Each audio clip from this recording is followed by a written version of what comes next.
On Tuesday, 15 September, the Honorable Minister of Information, Alhaji Lai Mohammed, accompanied by Senator Danladi Sankara, the Chairman, Senate Committee on Information and National Communication, Mr. Olusegun Odebumi, Chairman, House Committee on Information and National Orientation, Ethics and Value, together with the Imo State Governor, Senator Hope Uzodinma, visited the new modular Waltersmith Refinery in Ibigwe Ohaji Egbema local government area of Imo State. The first phase of the installation can refine 5,000 barrels of crude a day and will produce about 54 million liters per annum of refined products, including diesel, naphtha, high-power fuel oil, and kerosene. The project is a public-private partnership between the Nigerian Content Development and Monitoring Board, NCDMB, which holds a 30% interest in the project, and Waltersmith Refining and Petrochemical Limited. The new refinery initially will process Nigerian crude from 7,000 barrels per day Ibigwe onshore field in eastern Niger Delta, with the second phase of the project being able to refine 25,000 barrels of crude oil per day.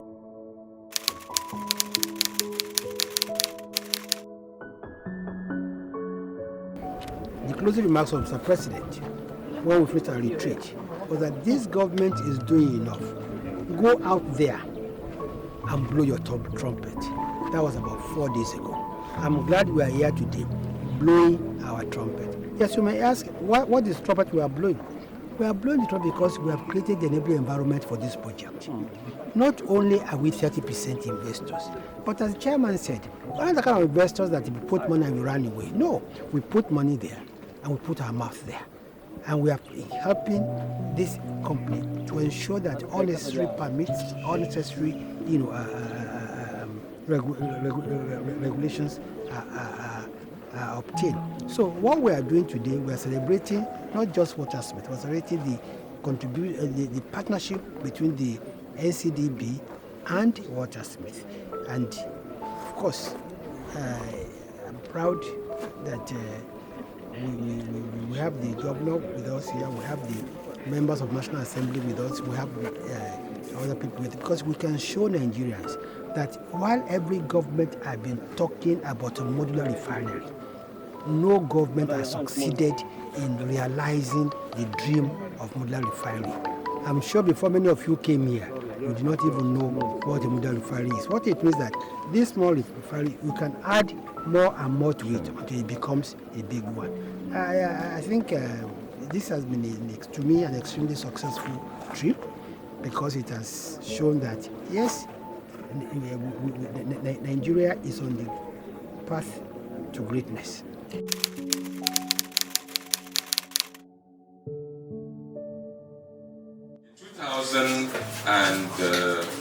2003 actually, we won the Ibigwe field. We were awarded the Ibigwe field by the government at that time. And at the takeoff of that award, Imo State is a shareholder of our company. And we have indeed worked peacefully with the people of Imo State, and that is why we are comfortable so far. When we took over the assets in 2004 from Shell, everything you're going to see here today did not exist. This place was just like a typical bush. There were just old, 2 abandoned wells here. And we came in and built everything from scratch. And made all the investment to make all of this possible. And then we started producing oil in 2008. When we started producing oil, we were confronted with some challenges. What were those challenges? When you produce oil from here, for you to sell it, you have to transport it to Bonny. That is the point of export. The cost of transporting that oil from here to Bonny is about $5 per barrel. That's what it costs you. And then, as the oil is going, it is being stolen. Almost about 15% of that oil is stolen. And it's not just the impact of the theft, it's the fact that once they break the pipeline to steal the oil, you have to stop production. So you have to shut down everything here. So in a year, we will spend about 90 days, average of 90 days of producing oil. because of the vandalization of the pipeline. So we then decided, look, what should be the long-term solution of this? The long-term solution was say, look, why don't we try to locate a refinery here? Okay. In addition to helping with the import substitution and focusing on energy security for the nation, we said, look, this will also help bring down the cost of our operation. So that's the whole idea of a refinery strategy. And then, I approached government. And the minister said, yes, that made sense. But then I said to him, look, we can't build a refinery here on the basis of this small oil field. It's too small. The reserves here, when we took it over from government, was only 17 million. And so you can't build a refinery that's going to exist for another 30 years on the basis of that. And so he said, so what do I want? I said, look, there are some fields around here that are all producing oil and going to the Niger Delta, going to Bonny for export. And that we have to work out an arrangement where we should be able to have access to some of that oil, be able to refine. Then he said, that makes sense. So that was how come we were able to make progress with the refinery. And then the government again was very supportive. Then introduced NCDMB to us when we were trying to raise the money to do the development. So NCDMB then came along and then invested in 30% of the refinery. So they put the money along with us, and then we went ahead and started doing the development. So what you are going to see today and expect is actually a project that has significant impact on this nation.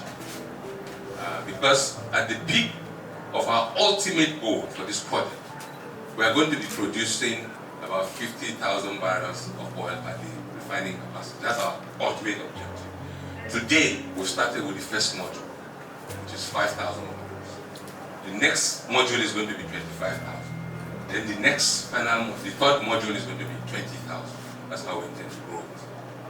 And then when we start producing, we are going to be loading about 120 trucks every day at peak production. 120 trucks will be loading different products: diesel, kerosene, PMS, HFO, and jet fuel will be loaded from here. This first phase that we are going to see today, that we're doing the pre-commissioning, we are going to be loading 23 trucks of products every day from October. Our target is that by October the 14th, we'll start loading the first truck of diesel from this facility. And every day, we will be loading about 23 trucks of various products leaving this facility. And that's when then we now go on to the next module. So what we are doing now is really in support of government initiative. This is coming at the right time that government is deregulating the market. And we really support the government policy for this deregulation and removal of subsidy, because it then creates a market for what we are going to be doing, and it then facilitates our ability to raise financing for the next modules that we're going to be doing. So we strongly add our voice in support of government effort and deregulation. The second thing is that this project has significant impact on job creation, because we are now going to be creating a lot of jobs, direct and indirect.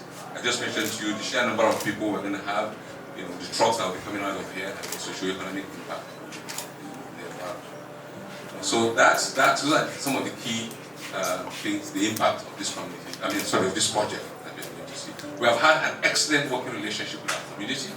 In the last 12 years that we have operated here, we've not had any problems with the community, because we go through an GMOU process with the community. We agree whatever we want to do, and we go ahead and implement it. So we've had a very peaceful experience, and we're more than glad to become major investors in Imo State. And we see ourselves continuing to invest in different things in Imo State.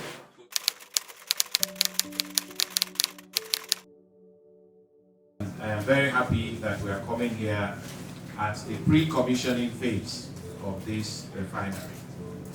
One of the mandates of NCDMB is to develop in-country capacities and capabilities to utilize and add value to our hydrocarbon resources.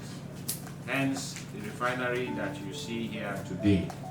Section 70 of the NODIC Act specifically mandates the board to assist local contractors and Nigerian companies to develop their capacities and capabilities to further the attainment of the goal of developing Nigerian content in the oil and gas industry. Thus, we had no hesitation to partner with Waltersmith when they came knocking at our doors in the early 2018 for partnership in the establishment of this 5,000 barrels per day modular refinery here in Ibigwe. We are proud that we did not dilly-dally on the decision at the time, but locked in with the approval of our governing council, which has enabled us to gather here today to celebrate the pre-commissioning phase and readiness to start up of the largest modular refinery in the country as of this period. As a member of the board of directors of Waltersmith Refining and Petrochemical Company, I am aware that the refined products are already sold out, with some of the interested off-takers placed on the waiting list. That is why I am not surprised that Waltersmith is already looking at the commencement of the phase 2 of the project, aimed at constructing additional 25,000 refining to service its captive market. Apart from in-country value add to the crude, a key benefit of this partnership is the generation of the direct, indirect, and induced employment opportunities for management staff, plant operators, technicians, drivers, cleaners, suppliers, security personnel, and just to mention but a few. At NCDMB, we reckon that at least 10% of Nigerian oil production should be refined through modular refineries, with an average of 10 direct jobs created for every 1,000 barrels per day capacity of modular refining. We believe that over 2,500 direct jobs and over 25,000 indirect jobs can be created if 10% of Nigerian production is refined using modular refineries. I do need to mention one thing. We are probably one of the few companies in this space that from the board down to the smallest engineer or whatever, we are all Nigerians. There is no single expatriate working for Waltersmith. So if anybody ever argues that Nigerians can't do it, well, this is an example that we can. Instead of exporting 1 barrel of oil, whatever the reason for exporting that, if you consume a barrel of oil, for every additional dollar by consuming the oil instead of exporting it, every additional dollar you would have gained by exporting it, if you consumed it, you can generate $8 to $10 GDP growth in the country. So there is no reason why independent, indigenous Nigerian companies should not be consuming all the energy they produce, either through gas to power or through refineries. We should not typically be exporting after some time. Yeah? One of the things around this refinery phase 2 is that we are planning to build a 15-kilometer concrete dual expressway from this nexus onto the Port Harcourt Aba Expressway. And we are going to do this jointly with Seplat and SPDC. So we're opening up this entire area to that. The NCDMB, the ESE NCDMB mandated us that while we were constructing this refinery, the inside battery limit, which is the brain of the refinery, was being done abroad. And it says, create a manufacturing hub here so that you can make your own inside battery limits brain here, because you have the capacity to do that. So this industrial complex will, amongst other things, enable that manufacturing of such things within the country here and in this area of the country. So the industrial park and innovation park, we're going to build up to 100,000 barrels of oil per day production. That's why we're looking at acquisitions and others. We are going to build a 22 million standard cubic feet per day gas plant, which is the 300 megawatts gas power plant. And then we are going to transition to 500 megawatts of renewable energy. And this is the key part of the conversation today, growing to 50,000 barrels per day modular refinery. This is what the refinery looked like when we did the groundbreaking in October of 2018. What you're going to see, this is what it looked like. So it was just red earth, yeah? And then construction started. And this is what the construction site looked like in May 2020, before the coronavirus really hit us. By that time, we had 98% completion with a lot of the storage tanks and tank farms, even the loading bays. A lot of things were completed here, and the ISBL unit, which was installed in not Nigerian record time, but world record time, 13 days from beginning of installation to the end, which the people who actually did this installation, Viewers and Lambert, said was a world record. Please note that the people who were doing this installation were mainly Nigerians. With NCDMB, we are doing a technical skills acquisition program. I'm sure a lot of people in the community have already received letters asking them to submit the names of their graduates for us to pick 80 persons for the first phase to train them not as technicians or as welders, but highly skilled professionals. One of the challenges we see is that every time the community says hire us, we look at the CVs, they go in for an interview, they don't do very well. So we have to give them an advantage because we operate in that area. And that is what this technical skills acquisition program is going to do. It's actually a mandate from NCDMB that all projects must dedicate some percentage of what they do to make sure that they develop the skills of the people in that area. And it is not just about low-level skills, but also highly skilled people as well. So that is where we're going, and this will be kicked off this year. It's not a long-term, projection.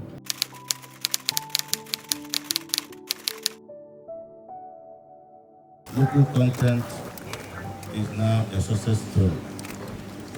And I've no doubt in my mind that whereas the foreign E&P companies are running away from the downstream, Waltersmith is moving from the upstream to downstream, meaning that now they're going to refine the crude oil. Crude oil will now be a raw material. At the end of the day, they will put in place a value chain that will not only help our economy, but will also empower Nigerians. So I'm very, very excited with this project, and I have no doubt in my mind that it will stimulate not only our local economy here in the state, the national economy, and indeed the global economy. The direct beneficiaries of this activity here today is federal government. But at the provincial level, we provide a local partnership that will complement whatever the federal government will do in terms of policy to help the nations here. Particularly, content for the agency, you can see that they are not only regulating the activities, they have decided also to participate in the operations. So, and which is again another commendable potential. I was just discussing with the chairman of Waltersmith that if you go to Tinkan Island, after the grid law, the Dangote group is now dualizing the road, and they are going to in return get tax credit. I've also invited him to consider dualizing one or two federal government roads in Imo State, so we can make case for a tax credit for Waltersmith, which he welcomed very well.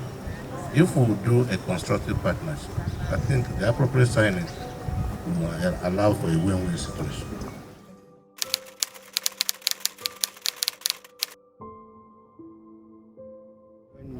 The federal government said that, look, rather than have these huge mega refineries, why don't we get Nigerians to invest in modular refineries? And we can see the product today. That from just exporting crude, Waltersmith is adding value to crude, is producing many other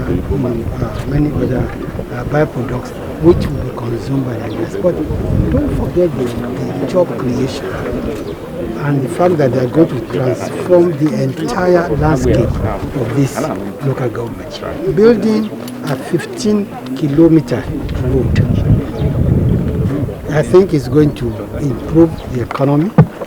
Building a trailer park here is going to improve the economy.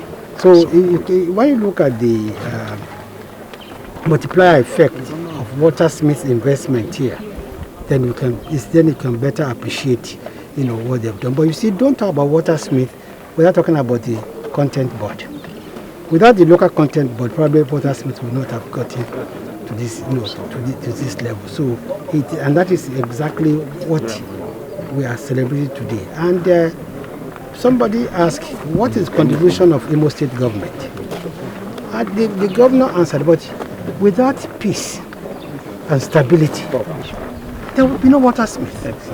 And I remember that the chairman said that they have excellent relationship with the community and the host. And that's why the government comes in.